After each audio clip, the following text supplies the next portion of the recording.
It's not uncommon to find fossils. Most of them are fragments of bone or a few teeth here and there.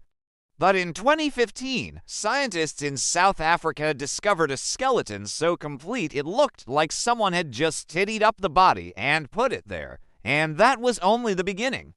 Between 2008 and 2014, more than 1,500 fossil fragments belonging to at least 15 individuals were found in the Rising Star Cave, all of them belonging to a previously unknown hominin. It was unlike anything they had seen before, so they named it Homo naledi, which translates to found or discovered. But it quickly became clear this wasn't your average discovery. In fact, it might have broken the very definition of what it means to be human.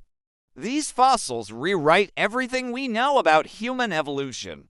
In many ways, Homo naledi is the human species that shouldn't exist. So how did it defy the odds and survive for so long? What did it look like, and why isn't it here today? Rising Star Cave is located within the cradle of humankind, a UNESCO World Heritage Site about 50 kilometers from Johannesburg. For millions of years, it was a natural shelter for early humans with an opening large enough for animals and people to enter but narrow enough to discourage predators. It was first inhabited by Australopithecines between 2 million and 1 million years ago. Later, members of the genus Homo made it their home. And in the late Pleistocene epoch, between 12,000 and 11,000 years ago, it was used by sand hunter-gatherers. Since 1991, scientists have been exploring the cave system and uncovering its secrets, finding artifacts and animal bones that paint a picture of life over the last few million years. Then, in 2008, they came across a few fossilized hand bones deep within the naledi chamber. Intrigued by the find, they continued excavating. By 2015, they had found the partial skeletons of 2 adult females and a child, along with hundreds of other bone fragments. But there was a problem. They didn't know what to do with their discovery because the fossils were so deep inside the cave. They were out of reach. It would take months to extract them, so the team called upon a group of cavers to help retrieve the fossils. Among them was a woman named Rick Hunter, who found the first nearly complete Homo naledi adult skeleton. It belonged to a female nicknamed Isa, short for I shit you not, because she was discovered on Rick's first day in the cave. It took 11 days to map out the cave and another 11 to extract the fossils. From the moment they were brought to the surface, it was clear these hominins were nothing like any others. Scientists carefully cleaned the bones and examined them closely, discovering features that made them question everything they knew about human evolution. Homo naledi was small, no taller than 150 centimeters and weighing no more than 45 kilograms. But it had a large skull with a sloping forehead, small eye sockets, and a prominent chin, just like us. Its arms were long and curved like those of a chimpanzee, with hands perfectly suited for climbing trees. And yet it walked upright on 2 legs. It had a single rounded heel, which indicates it preferred walking to knuckle walking, unlike other great apes. Its fingers were curved and ended in flat nails instead of sharp claws, and its feet were flat-footed. These features suggest that while Homo naledi could climb and probably spent a lot of time in trees, it also spent a lot of time on the ground. Its brain, however, was much smaller than ours. At only 460 cubic centimeters, it was about 1/3 the size of a modern human brain. This makes it comparable to Australopithecus afarensis, an early relative of ours that lived for a million years ago and had a brain size of 430 cubic centimeters. Yet it had the same cranial capacity as some apes. How could a creature with such a small brain walk upright and use sophisticated tools? We don't know. Perhaps it inherited this ability from its ancestors Homo habilis, which had a larger brain than Homo neanderthalensis, but still smaller than ours. The team also noticed that H. naledi had teeth like no other living or extinct human species. They were small and closely spaced with thick enamel, more like the teeth of a monkey than those of any other hominin. The upper teeth were triangular and pointed inward, creating a gap between them and the cheek teeth. In modern humans, the cheek teeth meet the front teeth without a gap. But perhaps the most intriguing thing about these fossils is the way they were found. Unlike most hominins, whose skeletons have been picked over by hyenas and other scavengers, Homo naledi skeletons were mostly intact. One young individual was even found curled up in what might have been a fetal position. Many of the skeletons lay on top of each other as if they had fallen into a pit. This could indicate that Homo naledi buried their dead.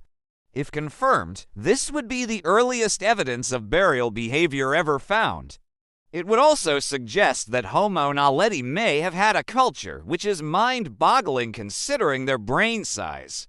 To learn more about this enigmatic species, scientists performed radiometric dating on the sediments above and below where the fossils were found. They determined that Homo naledi lived in South Africa between 335,000 and 236,000 years ago during the Middle Pleistocene epoch. This was a time when our ancestors, Homo sapiens, were living in Africa. Homo sapiens evolved in Africa about 300,000 years ago and migrated around the world starting about 70,000 years ago. So Homo naledi and Homo sapiens overlapped in time and geography, leaving scientists puzzled as to why one species replaced the other. After all, Homo naledi was perfectly adapted to its environment and had been there for 100,000 years. Homo sapiens were small in comparison, with no clear advantage over Homo naledi. In fact, we were probably more vulnerable since we hadn't yet developed complex language abilities or the ability to make and use advanced tools.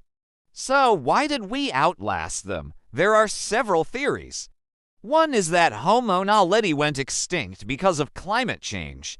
During the Middle Pleistocene epoch, the world experienced several glacial cycles.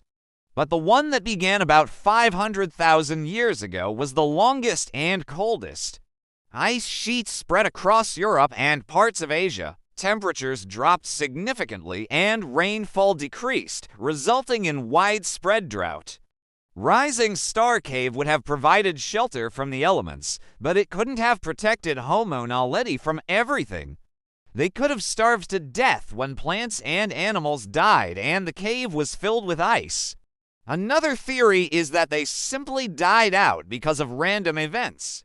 After all, they were small and fragile creatures who lived in a harsh world full of predators and natural disasters. Whatever happened, they disappeared from the fossil record 236,000 years ago, only to reemerge 13,000 years later.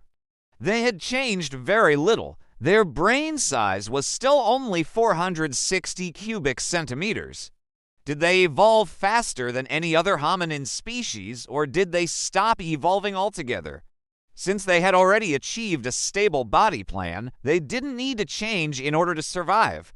But eventually, something must have caused their extinction. Maybe the increasing dryness of the landscape forced them to venture farther away from the cave in search of food, where they were picked off by predators or died of starvation. Or maybe they were wiped out by a sudden volcanic eruption that blocked the entrance to the cave and suffocated everyone inside. We don't know. But what we do know is that Homo naledi defied the odds and survived for 100,000 years, which is remarkable considering it had the brain of a chimp. It managed to navigate a changing world and adapt to new challenges until something caused its extinction. It was a truly remarkable creature and one that will continue to fascinate scientists for years to come.